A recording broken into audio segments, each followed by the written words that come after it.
April 11, 2026. Deep inside the narrow throat of the Strait of Hormuz, one of the most dangerous and strategically critical stretches of water on Earth, two American warships moved forward in complete darkness. There were no lights, no radio chatter, no radar emissions, nothing that could give away their presence. The USS Frank E. Peterson, a 9,000-ton Arleigh Burke-class destroyer, sliced silently through the black water. It was operating under full emissions control, a condition designed for one purpose only: to become invisible. But invisible didn't mean unaware.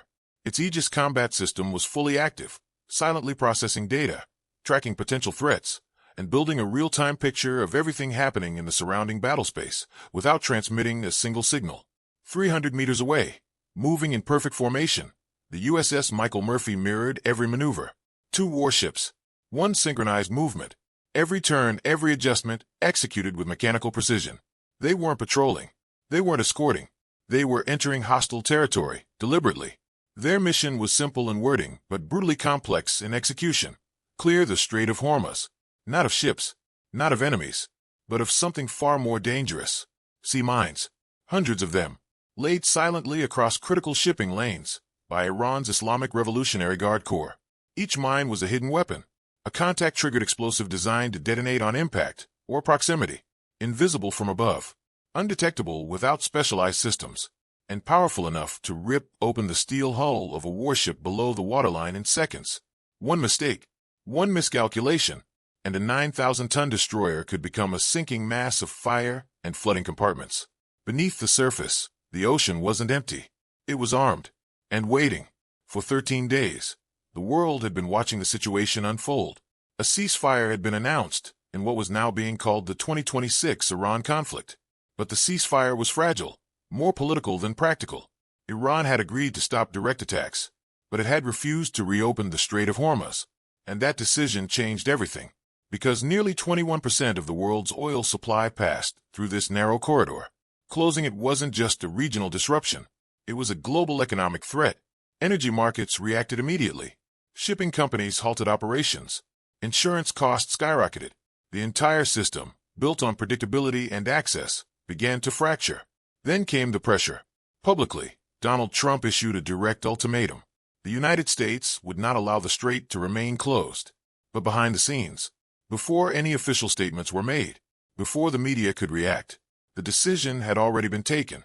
The Navy would move first, quietly, decisively, without warning. No headlines, no announcements, no negotiations, just action. 2 destroyers were ordered into the strait, not to observe, not to escort, but to enforce. This was not diplomacy. This was strategy backed by force, and Iran was not going to ignore it. But to understand how the world reached this point, you have to go back.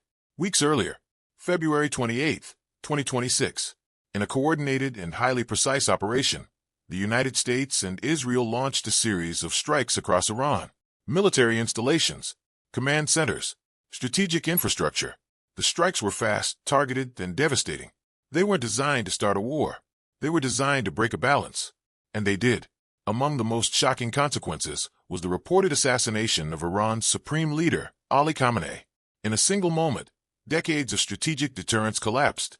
For years, an unspoken understanding had kept escalation under control. But now, that understanding was gone, and Iran responded exactly as expected. Not with the traditional military response, but with asymmetric warfare.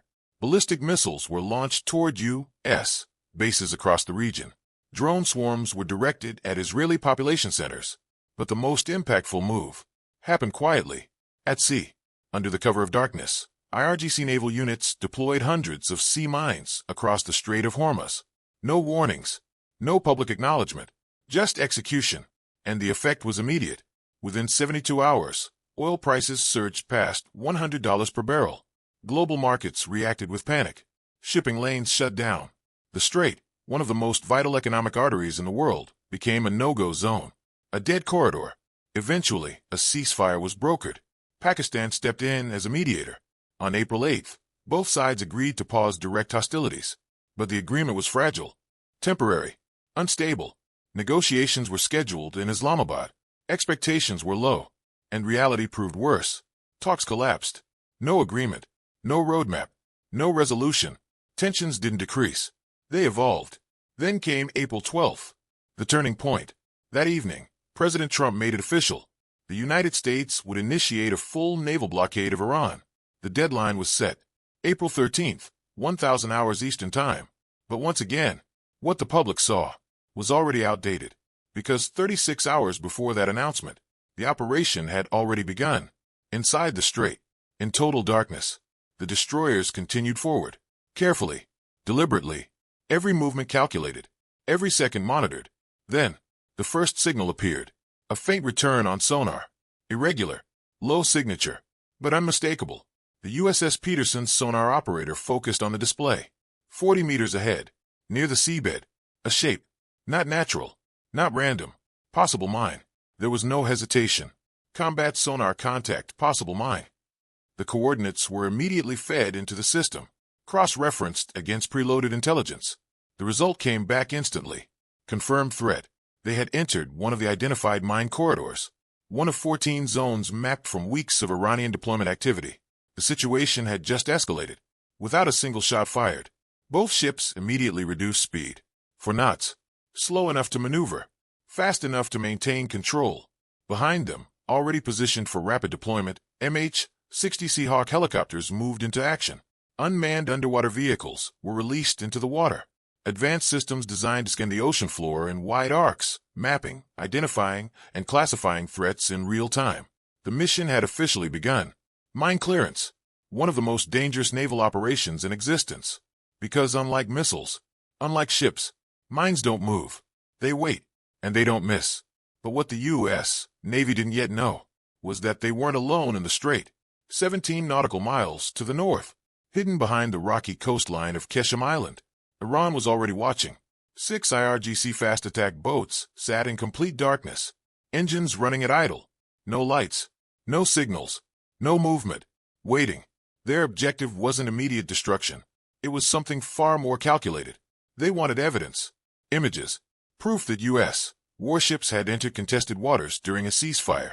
A single photograph could change the narrative. Iran could present it as a violation, broadcast it globally, and justify a return to full-scale conflict while shifting the blame. This wasn't just a naval maneuver. It was information warfare, designed to control perception, not just territory. And the geography made it worse. At its narrowest point, the Strait of Hormuz is just 38 kilometers wide, with mines behind the destroyers, and Iranian-controlled coastline ahead. There was no easy exit, no quick retreat, no margin for error. If something went wrong, there would be no way out. And at that moment, something did. Far to the north, engines roared to life. The waiting was over. The game had begun. And at that moment, something did. Far to the north, engines roared to life. The waiting was over. The game had begun. 6 IRGC fast attack boats surged forward from behind the cover of Kharg Island, accelerating aggressively into the open water. Their silhouettes were barely visible against the dark horizon. Low profile, high-speed vessels designed for one purpose: rapid engagement. Within seconds, they pushed past 60 knots, then 70, closing the distance fast. On board the USS Michael Murphy, the radar picked them up almost instantly. 6 contacts. Small, fast, coordinated, heading directly toward the destroyers. There was no ambiguity now. This wasn't observation. This was interception. Inside the Combat Information Center, the atmosphere shifted instantly. Comm turned into controlled urgency. Data began flowing across every screen. Vectors calculated. Speed confirmed. Time to intercept, under 4 minutes. Fast movers detected. Bearing north-northwest. The call echoed across the ship. Within seconds, both destroyers transitioned to full combat readiness. General quarters. The alarm blared across steel corridors. All hands, man your battle stations. Every crew member moved with trained precision. No panic. No hesitation. Only execution. On the USS Frank E. Peterson, weapon systems came alive. The Mark 45 5-inch naval gun rotated toward the incoming threat, locking its barrel into position. The Phalanx CIWS, a close-in weapon system designed to shred incoming targets, spun up into standby mode, its radar beginning short-pulse tracking sweeps. Electronic warfare systems activated simultaneously.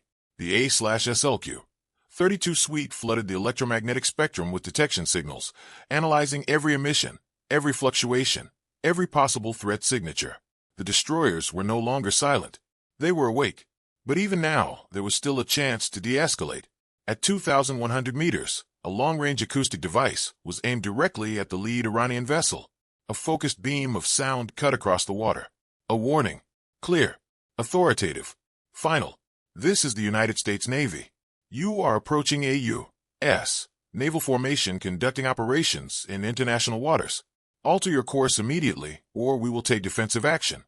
The message echoed across the dark sea. For a moment, nothing. No response. No signal. No change in speed. The lead boat continued forward, uninterrupted. At 1,600 meters, still closing, the formation tightened. 6 boats moving in coordinated alignment. This wasn't random. This was deliberate pressure. A calculated attempt to force a reaction. Behind the destroyers, the live minefield. Ahead, fast-approaching hostile vessels. Above all, a ceasefire that technically still existed. And beyond all of it, a global audience waiting, even if they didn't know it yet. Every decision made in the next few seconds would carry consequences far beyond the strait. But this moment had already been decided. 72 hours earlier, inside a U.S. Central Command Operations Room in Bahrain, protocols had been approved. If approached aggressively, respond. No delay. No confusion. No second-guessing. At 1,200 meters, the order was executed. From the USS Michael Murphy, vertical launch system cells opened. 2 RIM, 174 Standard missile, 6 interceptors ignited in a violent burst of fire. They shot upward for a fraction of a second, then immediately dropped to sea-skimming altitude, and accelerated. Mach 3.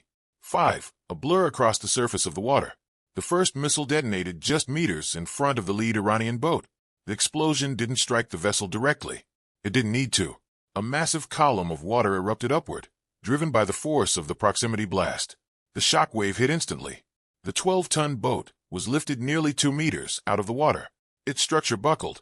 Systems failed. Crew disoriented. Seconds later, the second missile detonated ahead of the next vessel. Same precision. Same effect. No direct hits. No fatalities. But the message was unmistakable. This was not an attack. This was a warning written in physics. Shock waves. Pressure. Controlled destruction. The remaining 4 boats reacted instantly. Engines cut. Momentum dropped. Silence returned. At roughly 1,800 meters from the destroyers, the formation collapsed. No further advance. No retaliation. No escalation.